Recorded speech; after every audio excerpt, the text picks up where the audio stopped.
요 개념이 옛날 요것을 만들 때는 문자적으로만 이해를 한 것 같아요. 성령이 감동했다는 말을 문자적으로만 이해했는데, 사실은 이제 지금 제가 가만히 이래 돌아가면서 생각을 해보면, 여기에 성령이 감동하셨다는 이 말씀은 문자적으로만이 아니라 그 역사하신 계시 역사적으로도 역사적인 개념도 포함을 시켜야 되겠다, 그런 생각이 들어요. 그래서 하나님께서 역사를 통해서 성경에 기록된 이제 사건들이죠. 여러 가지 일어난 사건들인데, 이것이 전부 하나님이 계시하시려고 하는 계시 사건들이에요. 그래서 역사를 사용을 해가지고 그 역사 속에서 자기 뜻을 밝히고 계시하시고 이렇게 하셨으니까, 그래서 사실은 이제 계시하면은 글자로 기록된 이 책만이 아니고 이 기록된 사건들이 일어난 당시의 역사적인 그 사건들, 역사적인 사건들, 이것도 함께 포함시켜서 생각하는 것이 옳다, 그런 생각이 들어집니다. 그래서 사실은 이런 이제 성경에 기록된 이 역사를 통해서 하나님께서는 자기 뜻을 밝히는 일을 하셨다, 계시하셨다, 이렇게 이야기를 하고, 그래서 그것을 이제 접하고 보고 경험하고 듣고 배우고 이렇게 하면서 깨달은 사람들이 이 성경을 기록을 했기 때문에, 사실 이 성경 말씀도 이래 이 하나님의 영감으로, 그 감동하심으로 기록된 말씀이다, 이렇게 이해를 하는 것이 좋겠다, 그런 생각이 들어집니다. 그래서 이렇게 이제 이해를 하고 보면은, 때로는 뭐 글자가 이렇게 조금 달릴 수도 있고 숫자가 조금 다를 수도 있고, 이런 거는 그럴 가능성이 많이 있죠. 왜냐하면 이제 오래 기록하면서 내려오고 전달하고 불러주고 받아 적고 하는 이런 기록 과정들도 있고 해서, 그런 과정들을 이래 하다가 보면 그게 글자를 조금 잘못 이래 적을 수도 있고, 가령 막 50 할 거를 500 이렇게 할 수도 있고, 이런 식으로 이제 조금 그 잘못할 가능성은 있어요. 그래서 그러한 이제 우리의 이제 인간적인 어떤 연약성이라든지 이런 부분을 우리가 고려를 하면은, 생각을 해보면은, 그럴 수도 있겠구나. 또 이 그 성경이 본문을 이래 이쪽 본문 저쪽 본문 여러 가지 사본들이 있거든요. 예를 들면 이제 뭐 바티칸 사본, 바티칸에 소장되어 있는 바티칸 사본이 있고, 알렉산드리아 사본이 있고, 뭐 시내 사본이 있고, 뭐 이런 식의 여러 가지 사본들이 있는데, 그 사본들을 이제 대조를 하고 보면은, 어떤 데는 뭐 거의 한 데도 있고, 어떤 데는 거들의 한 데도 있고, 또 조금 그 말이 조금 달라지는 그런 면들이 있어요. 그런 거는 사실 성경 속에 뭐 억만이 수없이 많는데, 그런 걸 이제 보면 사실은 본문의 큰 흐름은 하나도 변함이 없어요. 그대로 유지가 되는데, 이제 그런 식의 어떤 그 차이점들, 이런 게 생겨나니까, 요런 이제 왜 이런 차이점들이 생겨나느냐 하는 거는 그럴 수밖에 없겠구나.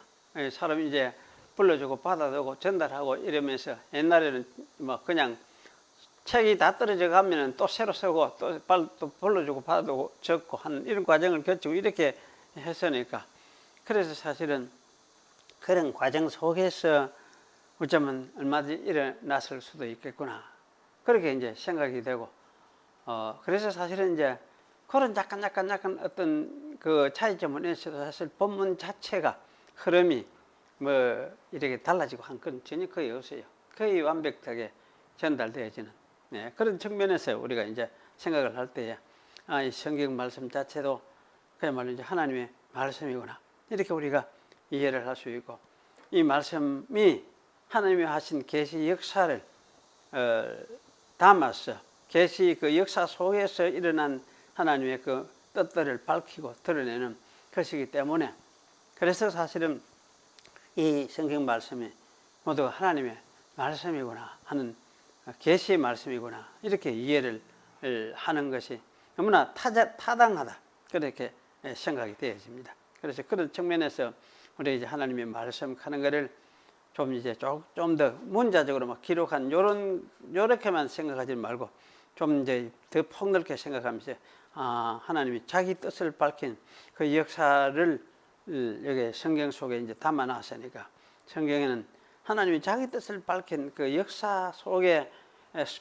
직접 뭐 설명한 것도 있지만은 그걸 보고 깨달은 사람이 기록한 것도 있고, 또 보고 이러면 사건만 제시해 놓고 읽는 사람이 깨닫도록 이렇게 한 면들도 있고 하니까, 이 성경 속에 정말 계시 역사, 계시라는 것은 역사를 포함해서 아주 폭넓게 말씀하고 있는 계시 역사구나, 계시로구나 이렇게 우리가 이해를 하고, 그래서 이것을 모아놓은 것이 뭐냐, 이것이 성경 말씀이구나. 그래서 이 성경은 하나님의 말씀이다, 계시의 말씀이다 이렇게 이야기를 하는구나. 그렇게 여러분이 이해하는 것이 굉장히 중요하다 생각이 듭니다. 그래서 이제 이렇게 계시라는 개념으로 성경을 이해를 하지 않고 근래에 와서는 이 개념이 거의 아마 없어져 본 것 같아요. 거의 다 지금은 이제 어떤 식으로 계시라기보다는 문학, 이스라엘 종교 문학 이런 관점에서 접근하고 있어요. 그러니까 문학적으로 접근하기, 문학적으로 다뤄가 문학적으로 구조가 어떻게 생기고 문학 구조가 어떻고 이게 이런 식으로 그걸 하면서 분석을 하고 이래가 문학적으로만 취급을 해요. 취급하고 계시적으로 취급을 하려고 하는, 이게 굉장히 사라져가는 그런 이제 면들 우리가 보게 됩니다. 그래서 참 이런 거는 굉장히 신학적으로 볼 때는 굉장히 안타까운 어떤 면이다 그런 이제 생각이 들어져요. 그래서 참 이게 아마 이런 이제 계시라는 개념이 사라지는 이런 이제 일이 얼마 안 됐어요.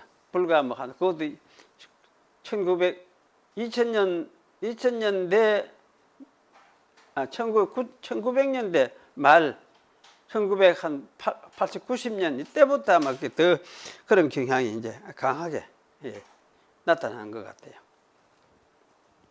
굉장히 안타까운 일이죠. 오늘 이제 하 2장 1절부터 읽겠습니다. 여호와께서 회리바람으로 엘리야를 하늘에 올리고자 하실 때에 엘리야가 엘리사로 더불어 길갈에서 나가더니 엘리야가 엘리사에게 이르되 청컨대 너는 여기 머물라. 여호와께서 나를 베델로 보내시느니라.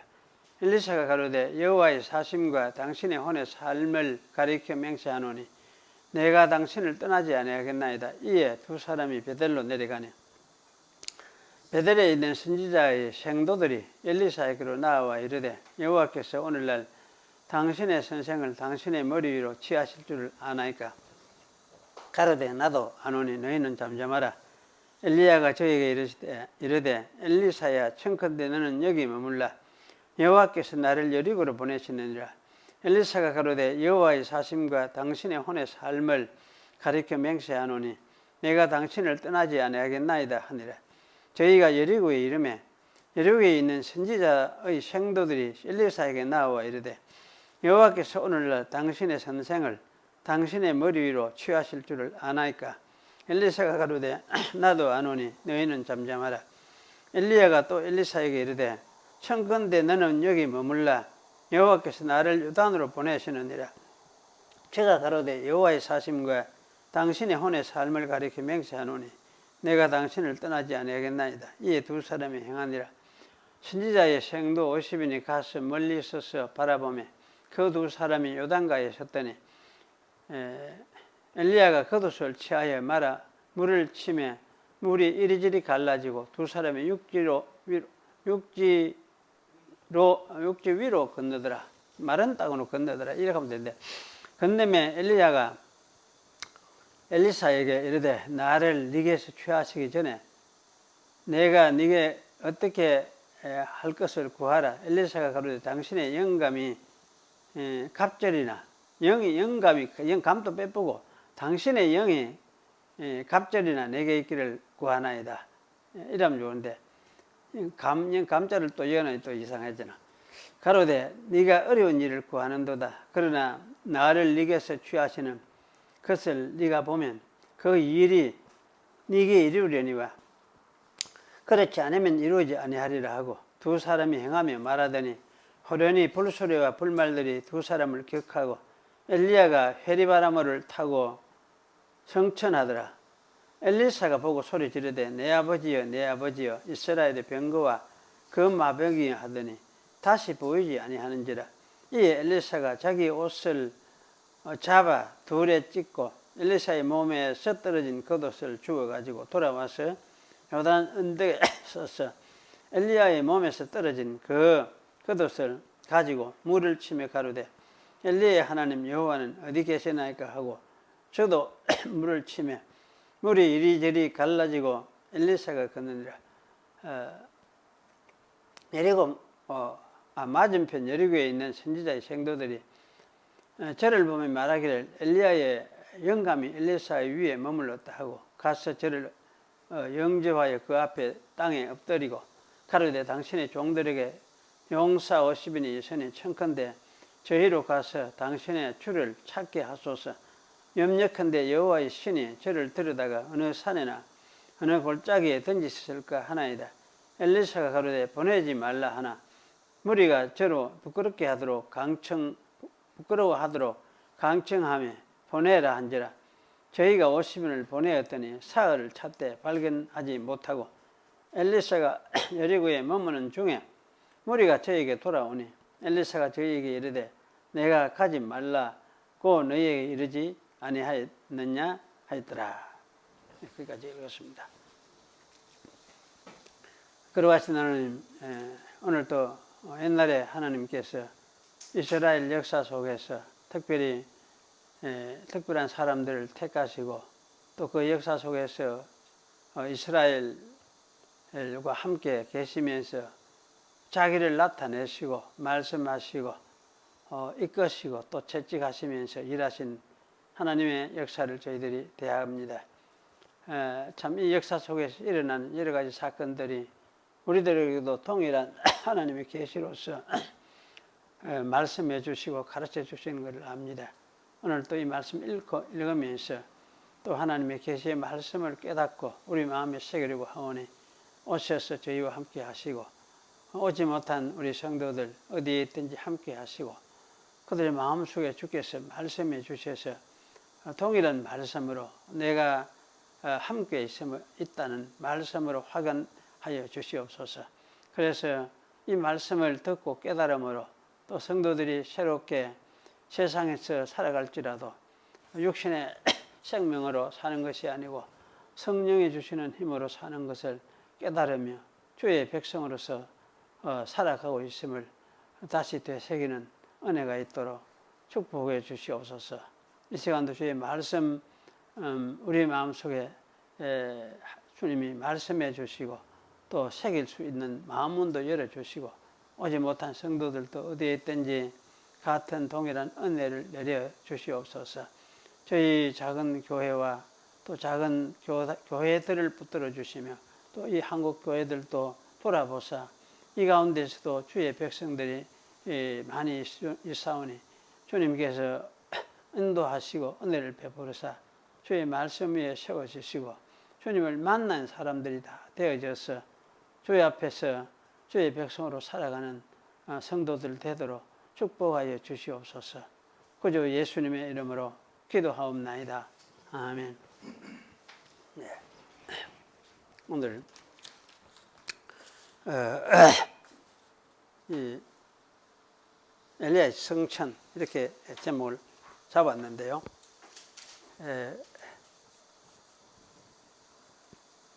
이 엘리야는 이제 그 아방을 사실은 전장에서 죽는 것을 봤죠. 또 아합의 아들 이제 아시아도 죽고 난 후에 아시아는 잠시 왕노를 했으니까 그래 여호람이 거기에 왕이 되었습니다. 네, 그런 상황에서 자기도 아마 오래지 않아서 이 세상을 떠나서 아마 저 세상으로 가리라 하는 그것을 알고 아마 깨달았던 것 같아요. 그래서 이제 저 세상으로 가게 되는 그런 것이 오늘 2장에 기록이 되어 있습니다. 1장에 우리가 훑어보면은 먼저 이제 아합의 아들 아시아에 대해서 잠시 우리가 좀 생각을 할 필요가 있습니다.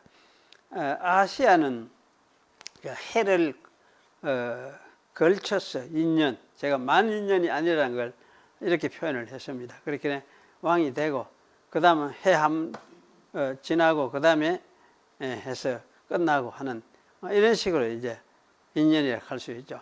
그래서 이렇게 다스렸는데 아합과 자기 아비 아합을 그대로 쫓아갔고 또 여로보암의 길을 따라서 갔습니다. 그래서 바알을 또 숭배하였습니다.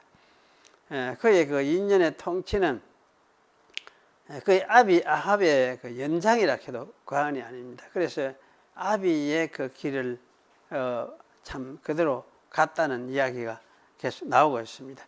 그리고 아시아는 자기가 다락난간에서 떨어져서 병이 들었을 때 또 여호와께 생명을 구하지 아니하고 에그론의 신 바알세부백에 사람들을 보내어서 이 병에서 내가 살겠느냐 그렇게 물었습니다. 내가 낫겠느냐? 근데 사실은 죽느냐 사느냐 문제는 이 병에서 내가 살겠느냐 이렇게 되어 있어요.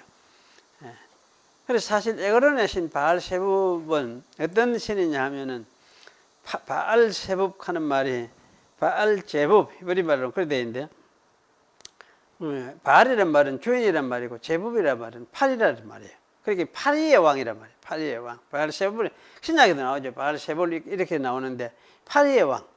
그래서 이 에그론의 신이 바로 이제 바알세붑인데 팔이들의 주인이라는 이런 뜻, 왕이죠. 왕, 주인 이런 뜻인데 사실 이거는 이제 이 바알세붑에게 무릎을 갖다는 이것은 이스라엘 왕으로서는 도저히 할 수 없는 일을 한 것이죠.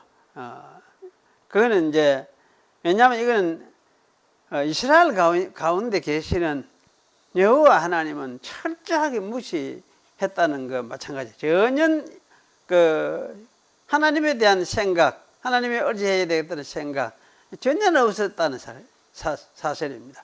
그래서 이것은 정말 여호와 하나님을 모욕을 해도 분수가 있지 이것은 너무나 도를 넘었던 행동이었다. 그렇게 우리가 생각을 할 수가 있습니다. 둘째는 또 자기 자신과 이스라엘 백성들을 파리와 같이 그렇게 추하고 천박하게 인식을 하고 있다. 그렇게 만들었다 할 수가 있죠.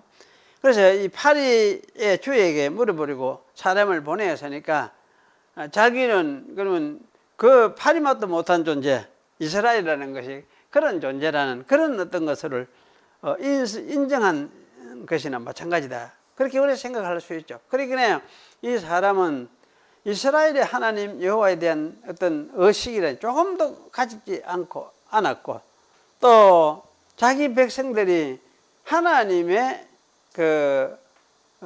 택함 받은 백성이란 그런 의미는 전혀 갖고 있지 않는 그런 사람이었다. 그렇게 말을 할 수 있습니다. 그래서 사실 이거는 얼마나 분통이 터지는 일입니까? 그래서 엘리야는 이 심부름을 가는 아시아의 사자들을 만나서 이스라엘에 하나님이 없어서 네가 바알세불에게 물으러 가느냐? 네가 올라간 침상에서 내려오지 못하고 반드시 죽으리라. 이런 말씀을 선포했습니다. 이런 말씀을 선포했다고 아시아는 엘리야를 이제 잡아오라고 명령을 했죠. 하지만은 이제 이 잡으러 갔던 군사 50명을 그 우두머리와 함께 엘리야가 하늘에서 불을 내려서 살라버렸습니다. 두 번이나 이것이 반복이 되었습니다. 그렇게 함으로써 자신이 하나님의 사람, 곧 이스라엘의 하나님이 함께 계시는 사람이라는 것을 보여주었습니다. 하나님은 여전히 이스라엘 가운데 계신다는 것을 시위하셨습니다. 아하시야와 같이 하나님을 경외함이 없는 이 군대를 하나님은 불살라버렸던 것이죠. 그런데 이 두 번의 경우와는 반대로 하나님을 경외하는 50부장이 세 번째로 엘리야에게 가서 간청하였을 때는 여호와 하나님께서는 엘리야를 아하시야에게 보내어서 네가 그 올라간 침상에서 내려오지 못하고 반드시 죽을 것이라는 말씀을 선포하도록 하셨습니다. 엘리야의 이 말씀처럼 아하시야는 죽고 말았습니다. 불신자는 불신 행위를 했고 반드시 죽습니다. 선지자는 이렇게 완악하고 패역한 사람들에게 심판을 선포하는 사람입니다. 이런 후에 여호와 하나님은 엘리야를 회리바람으로 하늘로 올리고자 하셨습니다. 그 회리바람이라는 말은 히브리 말에서 이제 시아라 이렇게 이야기를 하는데, 아마 이거는 급하게 휘도는 어떤 폭풍을 의미한다고 할 수가 있습니다. 그래서 요즘에 아마 토네이도가 이거 비슷한 것이 아니냐 이런 생각이 들어져요. 그래서 토네이도도 막 돌면서 그걸 하잖아요. 그러니까 이 회리바람이라는 것도 아마 그와 비슷했지 않았겠느냐 이런 생각이 들어집니다. 엘리야와 엘리사는 이러한 아마 이제 하나님께서 엘리야를 데려가실 것을 아니까 자기들도 그걸 낌새를 알고 있었죠. 그래서 이제 이 엘리사는 그러면 언제 데려갈지 모르니까 내가 어쨌든 따라 붙어야 되겠다 이런 생각을 가지고 엘리사는 선생 엘리야를 놓치지 않으려고 아마 따라 붙은 것 같습니다. 그리고 엘리사의 이 생도들 역시 이런 낌새를 감지하고 있었던 것 같습니다. 엘리사는 좀 독특하죠. 엘리야는 혼자 하던 사역을 했어요. 혼자 사역을 했는데 언제인지 엘리사에는 엘리사 자기들을 따르는 또 생도들이 거느리고 있었어요. 학교를 마치 데리고 있는 이런 이제 식으로 학생들을 데리고 있듯이 그랬습니다. 그래 이제 학생들도 다 알고 있는 거죠. 그래서 아마 이거는 이 선지자 학생들에게도 아마 하나님의 신의 어떤 감화가 있었던 것 같다 그런 생각이 들어집니다. 그런데 하늘로 올려갈 이 엘리야는 아마 집에 좀 가만 기다리면서 기다리지를 않았어요. 않고 이리저리 돌아다녔습니다. 다닌 곳이 이제 나오는데 길갈과 베델과 여리고와 요단을 건너면서 돌아다녔습니다. 그럼 대체 왜 엘리야와 엘리사가 이곳들을 이렇게 다녔는지 우리가 그걸 참 생각을 해봐야 할 것 같다는 생각이 듭니다. 그리고 이렇게 다닌 것이 그 엘리야 자신의 마음으로 이렇게 한 것만이 아니고 여호와께서 그렇게 하도록 이끄신 것 같습니다. 그렇다면 이 여정에는 하나님의 무슨 뜻이 있는 것이 분명하다는 생각이 듭니다. 이것에 대하여 우리는 좀 더 생각을 해봐야겠다 그런 생각이 들어집니다. 우선 이제 이것을 우리가 생각하면 하는 데는 하여튼 동네 마을의 그 역사를 조금 생각하는 것이 필요하다는 생각이 들어요. 그래서 이 길갈이라는 것은 여리고 동편 요단강 가에 있는 곳입니다. 그리고 여리고는 요단강에서 조금 떨어진 곳에 있고 한 2km 좀 떨어진 곳에 있고, 바로 여기 길갈은 바로 이제 그 요단강 가에 있는 지역이에요. 그리고 이 길갈은 옛적에 어떤 일이 있었냐면 여호수아가 백성을 이끌고 이 땅을 정복해서 들어올 때는 이 길갈에다가 이스라엘을 상징하는 12돌을 세웠습니다. 그리고 그 길갈에서 할례를 행했던 것이죠. 할례를. 그래서 이 이제 12돌을 세우고 할례를 행했던 이것은 사실 요즘 의미로 말하면은 육신적인 이스라엘, 곧 애굽 사람과 다름없는 그 이스라엘, 애굽에 나왔었던 사람인데 그 사람들은 그 하나님 백성이라고 하고 나오긴 나왔지만 사는 것이 애굽의 사람 그대로 살고 그들의 사고방식 그대로 가지고 있고 똑같은 그런 상황에 빠져서 살았던 사람들이죠. 그러니까 이런 이제 육적으로 보면은 그야말로 애굽 사람과 다름없는 이 사람들은 강물 속에 다 빠져 죽었던 거지. 빠져 죽고 새로운 생명으로 난 사람, 요즘 말로 하면 다시 신약적으로는 말 거듭난 사람, 이렇게 이야기할 수 있죠. 그래, 이 거듭난 사람이 바로 누구냐? 이스라엘이에요. 이런 사람으로서 살기 시작했다는 것을 상징하는 그런 행위들이었습니다. 그래서 하나님께서 애굽의 수치를 이스라엘에게서 굴러가게 했다는 뜻에서 사실 붙인 이름이 뭐냐? 이것이 길갈이에요. 길갈, 갈갈, 굴러간다는 이야기거든. 이 애굽의 수치가 굴러갔다, 이런 뜻을 가지고 있는 이름입니다. 그래서 길갈은 이스라엘 백성으로서 이스라엘이 살기 시작했다는 것을 상징하는 곳, 그곳이 사실은 길갈이었다, 이렇게 우리가 이해를 일단 할 수 있을 것 같아요. 그런데 이제 거기에서 가보고는, 그리고 이제 베델에 갔습니다. 베델로 갔습니다. 길갈에서 서쪽으로 아마 15마일쯤 되는 곳이라고 그렇게 이야기를 합니다. 이곳은 야곱이 에서를 피해서 도망을 칠 때에 하나님 여호와께서 나타나셨던 곳입니다. 나타나셔서 온 땅을 너에게 줄 것이다. 또 너와 너의 자손으로 인해서 세상의 모든 민족들이 복을 누리게 될 것이다. 그렇게 내가 해주겠다, 이런 약속을 하셨어요. 굉장한 장소로 갈 수 있어요. 그런데 이곳은 엘리야 당시에 뭐가 있었느냐 하면 여로보암이 세운 금송아기가 있는 그런 곳이었습니다. 이것이 베델이었어요. 그러니까 하나님의 약속을 받았던 장소인데 그 장소가 지금 어떻게 되어 있느냐? 금송아지 우상이 그대로 서가 있다는 이야기예요. 이것을 아마 보여줬겠죠. 데려가가지고 보여주고 그래 했겠죠. 그리고 이제 여리고는 어떤 곳이었냐면 여호수아 때에 하나님의 물이 무너뜨린 그런 성이잖아요. 하나님이 무너뜨린 성이었는데, 그리고 그곳을 다시는 재건하지 말도록 여호수아가 저주를 했었습니다. 그래서 그 저주가 없어졌느냐 하면 지금까지 계속해서 아직까지도 거기에서 힘을 발하고 있는 곳이었습니다. 아방 때에 이 베델 사람 히엘은 여호수아의 저주를 무시하고 여리고 건축을 시작을 했다가 두 아들을 잃은 적이 있습니다. 그것이 열왕기상 14장 끝부분에 보면 언급이 되고 있습니다. 그러니 아직 그 여호수아의 저주가 아직 그 시대에도 역시 계속되고 있었던 것이죠. 지금도 이런 저주가 그게 계속되느냐 하면 지금 끝났어요. 왜냐, 예수 안에서 이것이 매듭이 접붙기 때문에. 매듭이 접붙기 때문에. 그리고 이 또 엘리야는 이제 여리고에서 요단으로 갔습니다.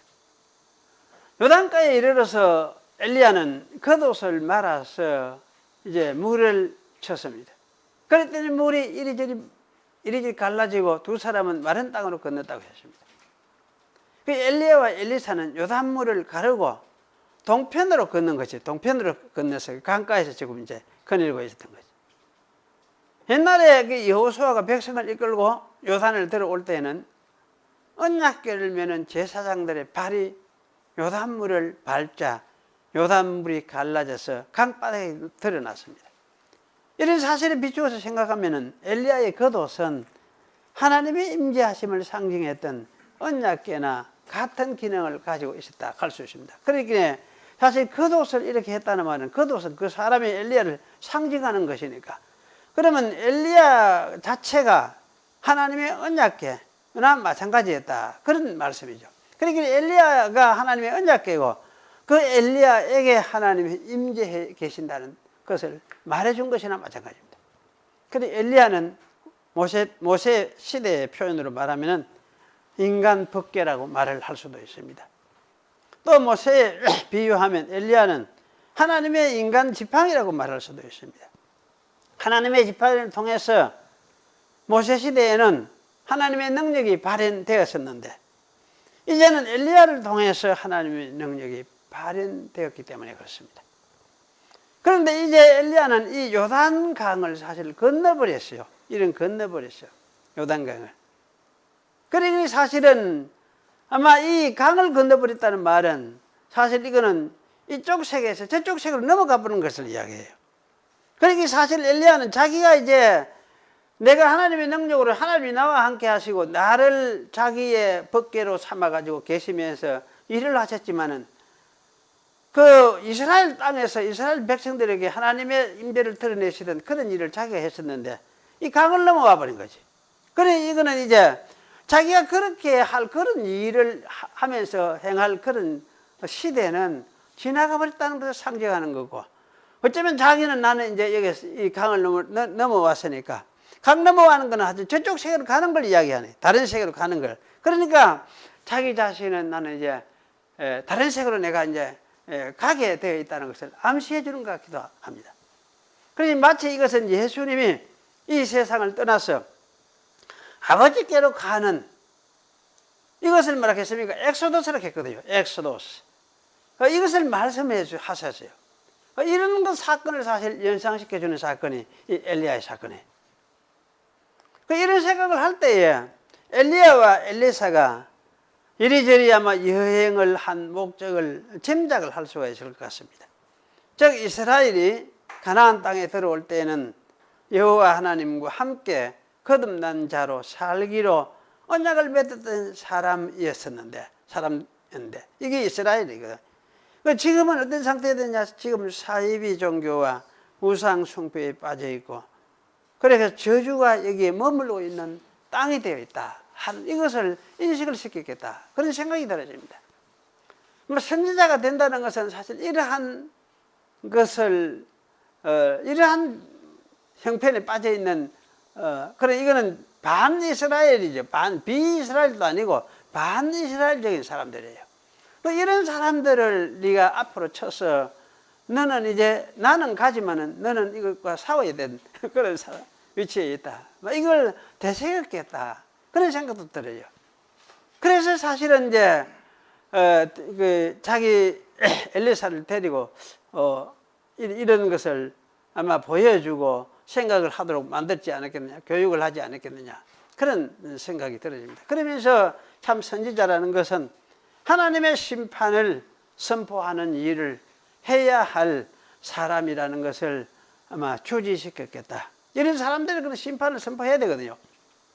굉장히 어렵고 무거운 일이 아닐 수가 없다는 걸 아마 주지시켰겠다. 그런 생각이 들어집니다. 그런데 참 이런 것을 암시를 받고 하면서도 엘리사는 힘든 일이라고 포기하려고 하지를 않았어요. 그게 참 하나님이 이제 택했다는 표거든요. 포기해보면 저거는 선택이 아니구나 이렇게 할 수 있거든. 있는데 포기하지 않고 그냥 계속 그거 하면서 오히려 이제 이 힘든 일을 감당할 수 있도록 두 몫의 성령을 구했습니다. 그래서 당신의 성령으로 두 몫이 내게 있게 하소서. 사실 당신의 영감을 갑질이나 내게 이렇게 하는데 이 번역보다는 오히려 당신의 성령으로 두 몫이 내게 있게 해주소서. 이렇게 요청을 했었습니다. 이런 권면에서 보면은 엘리야는 성천하시려는 예수 그리스도의 모습 같기도 하고, 또 엘리사는 제자들 후에 있을 믿는 성도들, 교회를 연상시키는 것 같다는 그런 생각도 들기도 합니다. 어쨌든 이 엘리야의 이런 요청은 이루어졌습니다. 엘리야의 겉옷을 엘리야에게 남겨준 것이 엘리야에게 임재하셨던 하나님의 성령이 엘리사에게 임하셨음을 보여줍니다. 엘리사는 더 이상 엘리사가 아니고 엘리야의 연장입니다. 그 하나님의 임재가 엘리사에게도 함께 하고 계신다는 걸 보여주는 거죠. 엘리야에게 계시던 그 하나님의 영이 엘리야에게 계속해서 임하여 있는 것을 보여주셨습니다.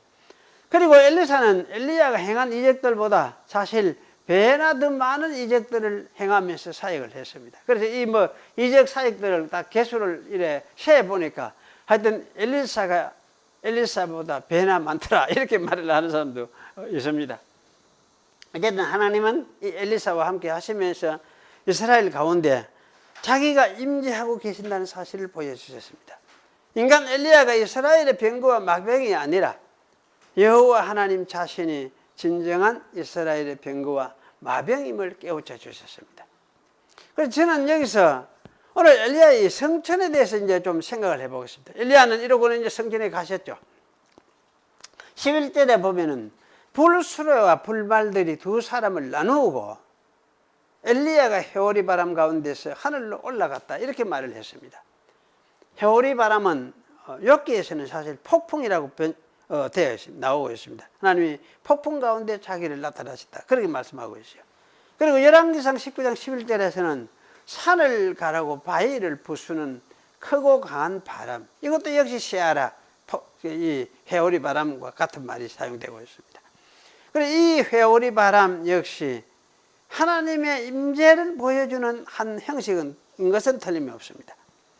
그래서 이 회오리 바람을 타고 엘리야는 하늘 세계로 가버렸습니다. 타고 갔다면 그 회오리 바람 속에서 하늘로 올렸다. 이렇게 되어 있으니까, 올라갔다. 이렇게 되어 있으니까. 그래서 이 올라가 버리고 난 후에 이것이 올라갔냐, 왜느냐, 가다가 내버렸느냐, 이런 위선병을 가지고 엘리야의 생도들이 엘리야의 시체를 찾아서 사흘을 쫓아다녔습니다. 그러나 아무리 찾아봐도 찾아볼 수가 없었습니다. 대체 엘리야는 하늘 어디로 가버렸을까요? 이런 생각을 하게 되죠. 우리는 이렇게 하늘로 간 엘리야가 예수님 때에 나타나신 걸 신약 성경에서 발견합니다. 예수님이 별세하실 일, 곧 세상을 벗어나가실 일에 대해서 대화를 나누시는 것을 복음서에서 발견하게 됩니다. 모세와 엘리야가 나타나서 예수와 더불어 대화를 나누었다라고 성경은 기록을 하고 있습니다. 이것을 볼 때에 모세와 엘리야 두 사람이 다 예수님과 대화를 같이 했어요. 예수님과 대화를 나누었어요. 대체 그러면 엘리야는 어디에 있다가 그렇게 갑자기 나타났을까요? 이런 굉장히 궁금한 질문을 가지게 됩니다. 엘리야가 예수님께 나타나신 것을 어떤 사람은 환상이라 생각하는 사람이 있어요. 환상이라 생각하는 게 맞겠습니까? 환상 같으면 갑자기 무슨 뭐 영화를 보듯이 뭐가 이래 눈에 뭐가 보이는 식으로 이렇게 봤다. 그 생각으로 그렇게 봤다 할 수도 있죠. 환상이라는 거는 그렇잖아요. 생각으로 그렇게 생각 속에서 그렇게 나타난 것을 그렇게 이야기를 할 수가 있습니다. 근데 이렇게 실제로 이렇게 말을 하는 사람이 있어요. 하지만 저는 이 모세와 더불어 엘리야가 나타난 것은 환상이 아니라 실제적인 사건이었다고 저는 생각합니다.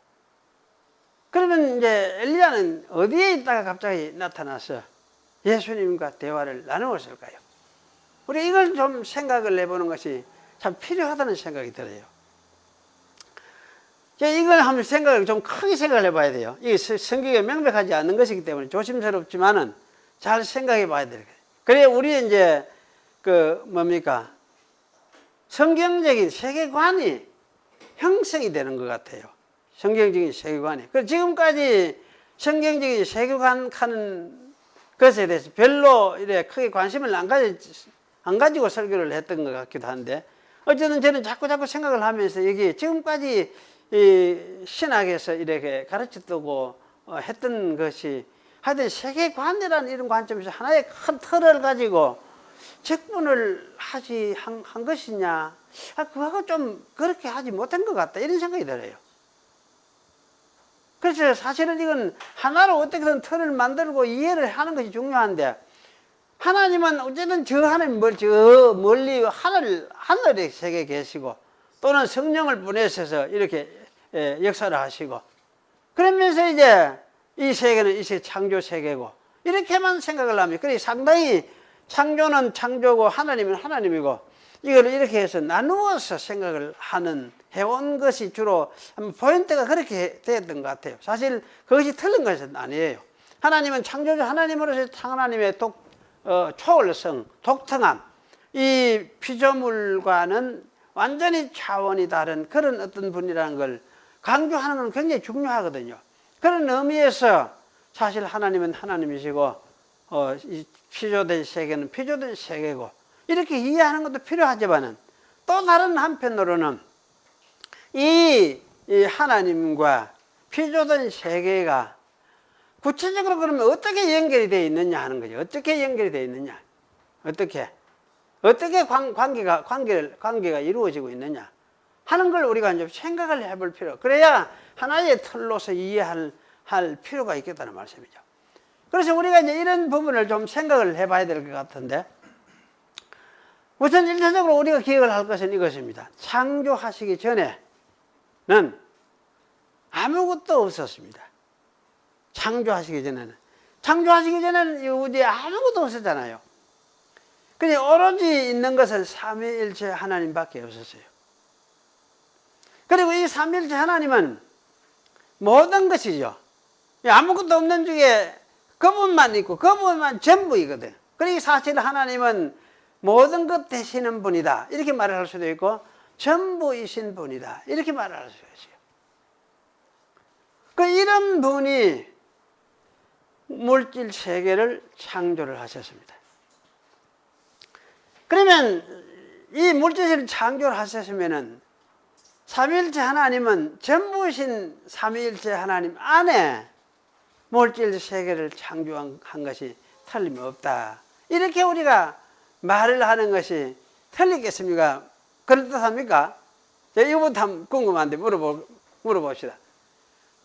아무것도 없는 중에 홀로 계시던 그분이 전부예요. 존재라는 것을 말한다면 그분이 전부거든. 존재 자체가, 모든 것을 그리기는 사실은 존재 자체가.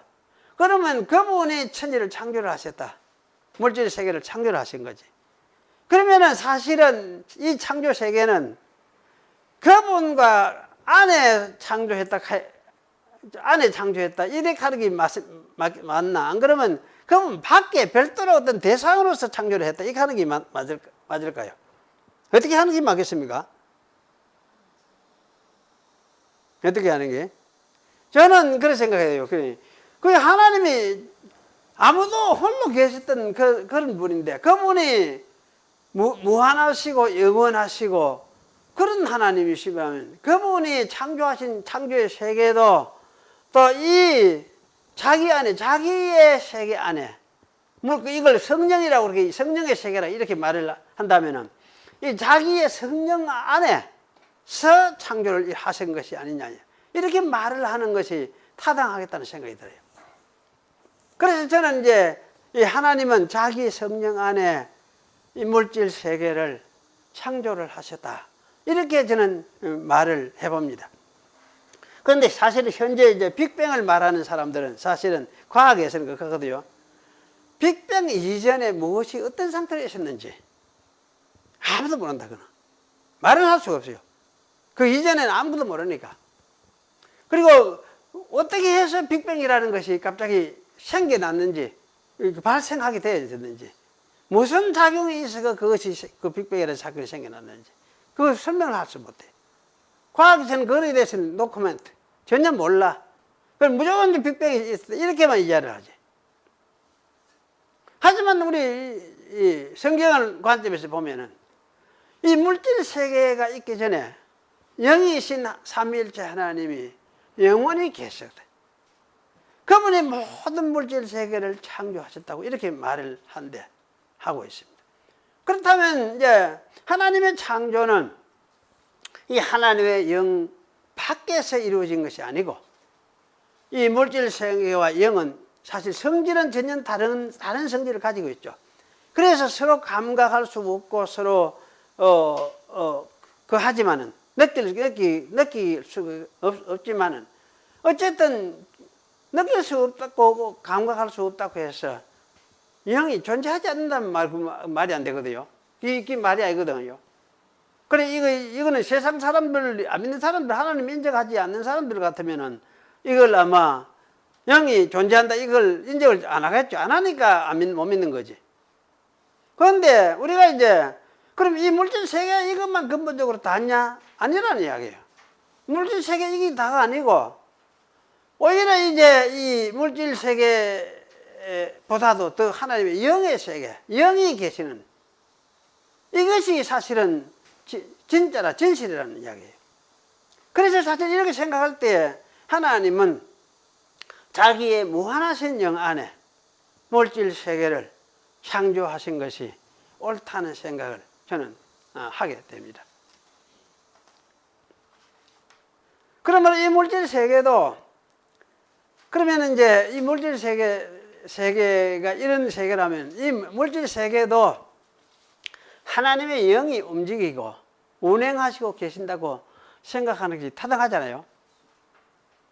때문에 하나님의 영은 이 물질 세계에 아마 배후가 되신다, 아마 이렇게 해도 생각을 할 수가 있을 것 같아요. 어쩌면 이 배후라고 말할 수도 있지만은 어떤 이 물질 세계의 이면 세계, 아마 이렇게도 말을 할 수 있을 것 같아요. 어쨌든 이 하나님의 이면 세계, 배후 이런 이야기를 하는 것은 하나님의 영이 이 세계를 움직이는 그 방식을 어떻게 움직이느냐 할 때에, 어떤 식으로 그 관계하며 움직이느냐 할 때에 아마 이 이면 세계 또는 배후에서 이 물질 세계를 움직이고 있다, 아마 이런 생각으로 저는 이런 말을 생각을 해봤습니다. 그래서 아마 이제 이면 세계, 이 배후에서 하나님의 영이 이 우주 세계를 움직이고 계신다. 그래서 현재 이 과학에서 말하는 우주가 팽창을 하죠. 팽창하면서 움직이는 것도 하나님의 영이 배후의 세계가 되어서 그 물질 세계를 운행하시기 때문에 현재 이 우주가 팽창하고 있다는 생각을 해봅니다. 왜냐하면 하나님의 일하심이 없이 운행되는 물질 세계가 있다고 한다면 그것은 이상한 거지. 그것은 이상한 거예요. 왜냐하면 이게 하나님의 간섭 속에 하나님의 운행하심에 지배를 받지 않고 그 자연 지배, 자연의 그 원리, 창조해놓은 그 원리 그대로만 그러면 이렇게 움직여지느냐? 그러면 그거에서 움직이는 그거는 하나님하고 별로 관계없이 그냥 이건 이실론적인 그 신관의 관계예요. 하나님은 저 위에 뚝 떨어져가 하나님 영감처럼 이렇게 앉아있고 세계는 진로 돌아가고 사실 이런 게 아니거든요. 하나님이 배후에서 이 우주 자체도 움직이고 계세요. 그렇기 때문에 이 현재 우주가 계속해서 팽창해가는, 계속해서 팽창해가는. 그래서 사실 우주가 팽창해 가더라. 저는 그걸 들으면서 우주가 팽창. 처음에는 옛날에는 그 아인슈타인은 처음에 이 우주 팽창 우주를 인정을 하지 않았어요. 안 하고 있다가 나중에 세상이 팽창하는 게 맞다는 생각을 하니까 아인슈타인은 자기 견해를 고쳤어요. 내가 잘못했다. 생각을 잘못했다. 이렇게 하고 고쳤거든. 고쳤는데 계속해서 이것이 이제 우주가 이래 팽창해 간다고 하는 이 사실은 무엇이냐? 하나님이 그래도 아직도 우주를 붙들고 계신다. 역사를 하고 계신다. 우주를. 그런 생각이 들어져요. 그래서 하나님이 영의 지배를 받지 않는 어떤 존재, 그런 물질 세계가 사실 가능하다고 생각한다는 그거는 아마 성경적인 그 관점이 아니다는 생각이 들어져요. 그래서 사실은 저는 이제 성경적인 관점이라고 한다면, 세계관이라고 한다면 이 우주 전체가 어쨌든 간에 물질 세계도 하나님의 영의 통치와 다스림, 움직임, 그 움직임에 의해서 움직여지고 있다는 생각을 저는 하게 되었습니다. 그래서 이것이 성경적 세계관의 하나의 세계관이다. 저는 그런 생각이 들어요. 그래서 이것이 아마 이런 생각이 분명히 확립이 되는 것이 필요하다는 생각이 듭니다. 그래서 사실은 이제 원래 영원히 계시는 하나님의 영을, 사실은 저는 이제 하나의 세계다. 하나님의 영을, 그 영의 세계를 하나의 세계다. 이렇게 아마 영의 세계니까 그렇게 말을 할 수가 하는 게 조금 어폐가 있기는 있는데 말을 할 수 있다면 이 물질의 세계는 그 하나님에 의해서 창조되어서 하나님의 영에서 또 운행되는 세계라고 말을 할 수가 있겠습니다. 이렇게 볼 때에 이 원래 세계는 하나님의 영의 세계, 이게 근본적인 세계고 또 지음을 받은 이 세계는 이 물질 세계, 이 세상, 이렇게 말을 할 수가 있겠습니다. 그래서 원래 우리 이야기하면 이 우주에는 근본적으로 이렇게 이야기하는 것이 맞지 않느냐. 하나님의 영의 세계가 있고 이게 한 차원이, 하나의 차원이라고 이야기해요. 그리고는 물질 세계가 있다. 물질적인 차원의 세계가 있다. 그렇다면 이제 근본적으로 이야기하면 우리가 기독교적인 관점에서 하나님을 믿는 자로서 생각을 하면은 이 우주 이 세계는 근본적으로 두 개의 차원이 있다. 하나는 뭐냐? 영적인 차원, 세계가 있다. 영적인 차원. 그리고 하나는 물질적인 세계 차원이 있다. 물질적인 세계. 적어도 이거는 기본적으로 두 개의 차원에 의해서 이 우주는 움직여지고 있다. 그렇게 우리가 이해하는 것이 옳겠다는 말씀이에요. 물론 이제 다 차원적 우주론 해가지고 막 여러 가지 몇 차원의 우주들을 또 이야기를 하는 사람들이 있어요. 있는데 그런 우주는 이제 이 기독교적인 관점에서 이 말을 하는 사람들도 그거는 말이 안 된다 이렇게 이야기를 하더라고. 근데 하여튼 그 사람들이 저는 이제 이야기하고 싶은 거는 하나의 물질적인 세계 차원만 이야기해서는 안 된다. 하나의 물질적인 차원만 이야기해서는 안 되고 그 차원 배후에서 이 물질적인 세계를 움직이고 운행하시는 하나님의 신적인 차원이 있다. 하나님의 영의 차원이 있다. 그래야 이게 말이 되지. 이 물질 세계가 하나님이 없이 움직이는 것이 아니고 하나님이 움직이기 때문에 성령으로 움직이기 때문에 움직이는 것이지. 그래야 이 말이 된다는 거예요. 그래서 사실 그런 관점에 보면은 적어도 최소한 이거는 하나님의 영의 세계의 한 차원이 있고 또 다른 하나의 물질 세계 하나가 있다. 한 차원이 있다. 이렇게 말을 하는 것이 이게 옳다는 이야기예요. 그런데 이제 이 하나님의 영의 세계를 사실 저는 이제 다양하게 성경은 암시를 해주고 표현하고 있다 생각이 됩니다. 그래서 이 세계를 하나님의 세계 이렇게 말을 할 수도 있을 것 같습니다. 그래서 예수님은 자신이 이 세상을 떠나서 아버지께로 가시는 것을 이야기를 하면서 내가 이 세상을 떠나 아버지께로 옮겨간다 이렇게 말씀을 하시다가 또 그걸 말하면 아버지의 집이라고 내 아버지의 집에는 거할 곳이 많다 이렇게 말씀하시기도 했어요. 그러니까 이제 아버지의 집 하면 이건 하나의 우주 공간이죠. 집이 공간이고 하나의 이제 그렇게 표현을 하고 있어요. 아버지 집으로 간다. 그리고는 곧 이어서 또 아버지께로 간다 이렇게 말씀하고 있어요.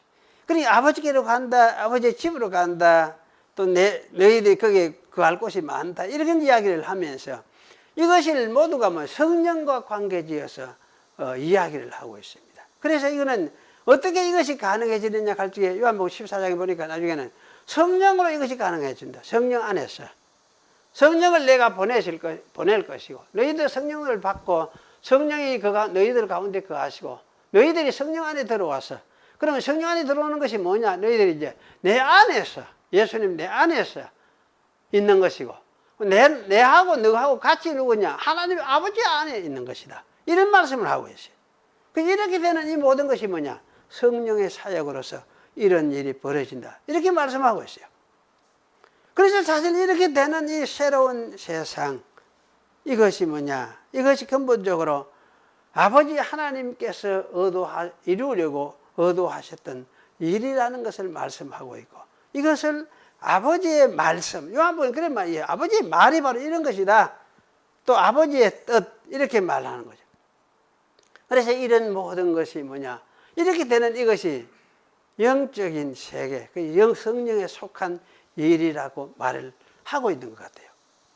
사실 이런 관점에서 보면은 우리가 이 물질 세상에서 물질적인 몸을 가지고 살다가 옮겨가는 곳은 뭐냐? 어디겠습니까? 성령의 세상에, 그 아버지의 영의 세상이라는 말씀이죠. 그래서 사도 바울도 우리가 몸을 떠나면 어디에? 주와 함께 있다. 이렇게 주와 함께. 좌우지간 우주들이 어떻게 있는지 그 형태는 가지고 주님과 우리 함께 있어요. 주님과.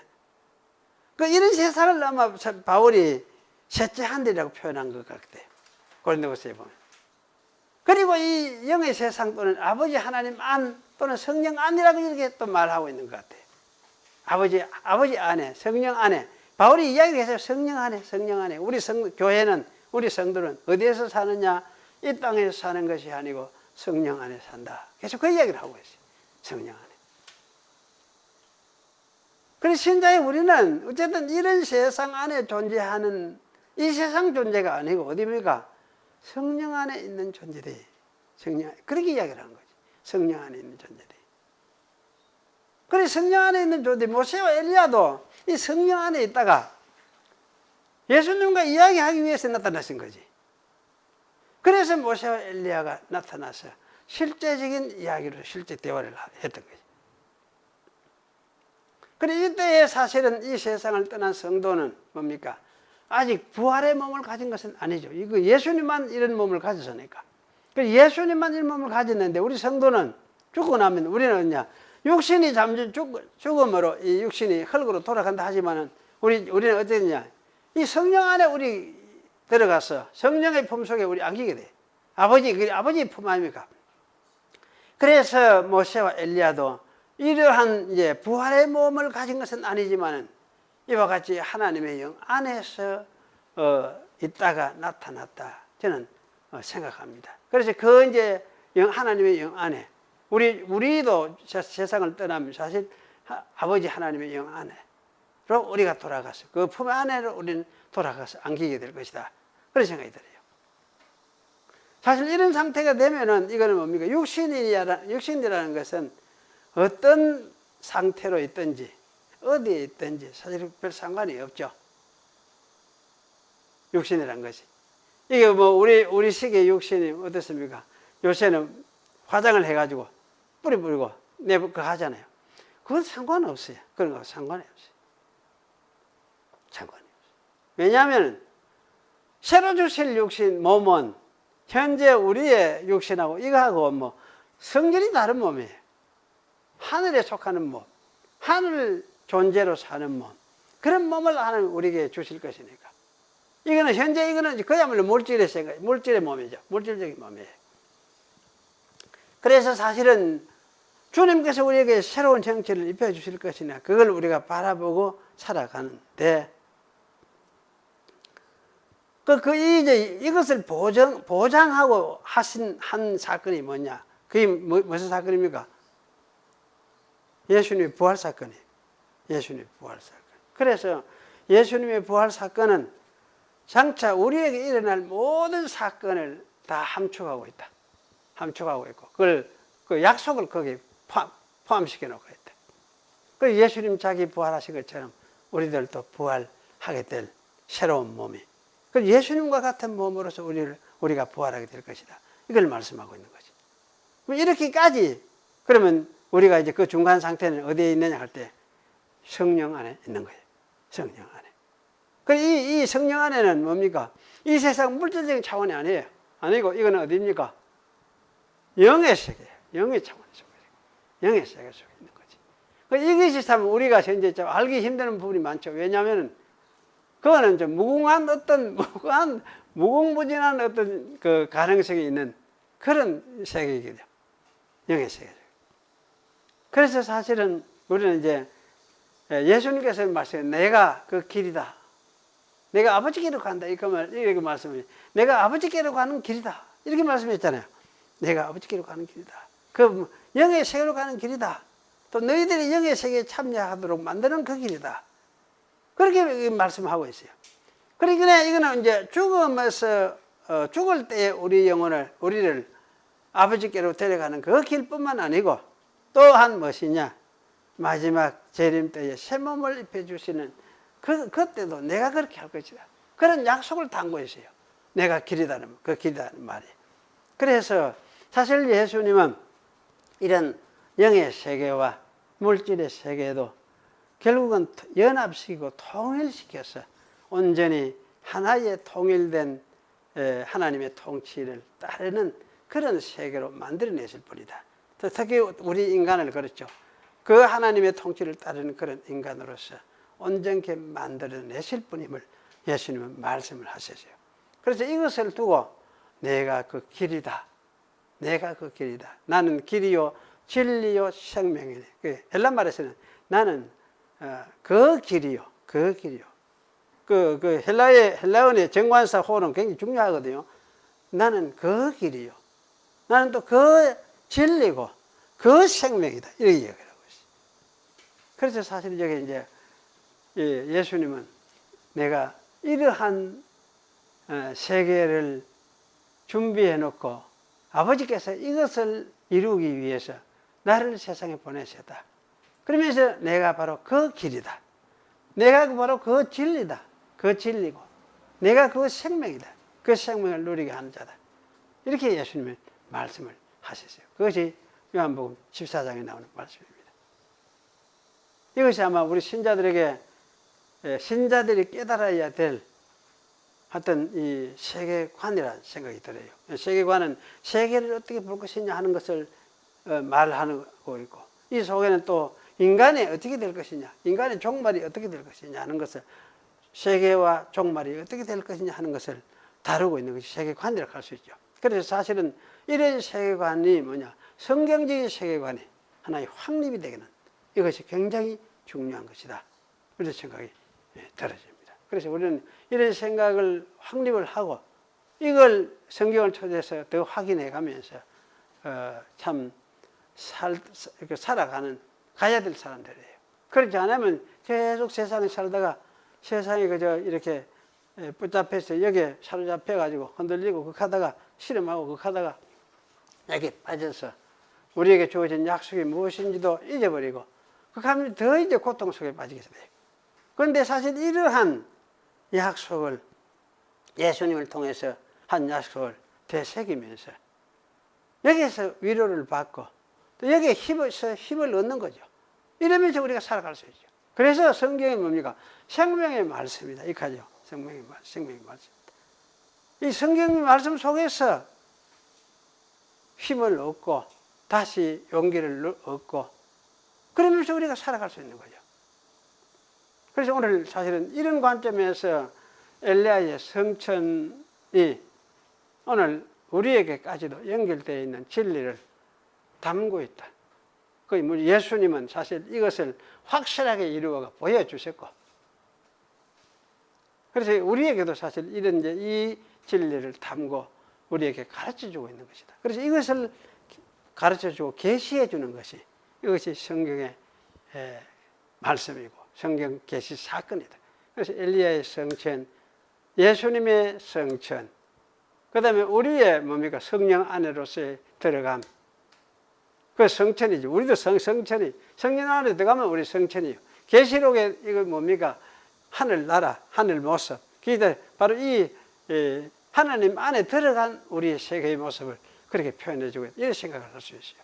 그래서 이런 관점을 여러분이 좀 함께 가지고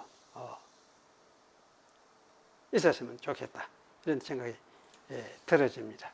기도하겠습니다. 걸어가신 하나님 감사합니다. 오늘 또 주님께서 우리에게 계시해 주신 하나님의 세계에 대해서 어떻게 이해하고 있어야 될 것인가를 다시금 생각했습니다. 이 물질 세계만이 다가 아니고 참 이 세계에서 보다도 더 중요한 세상, 하나님의 영의 세계를 우리가 다시금 생각을 했고, 이 세계 속에 우리가 물질 세계에 속한 우리들이 예수님을 믿음을 통해서 또 이 세계에 들어가서 이 세계의 일원으로서 누리면서 살 수 있는 여러 가지 약속들을 주신 것을 우리가 다시금 생각을 했습니다.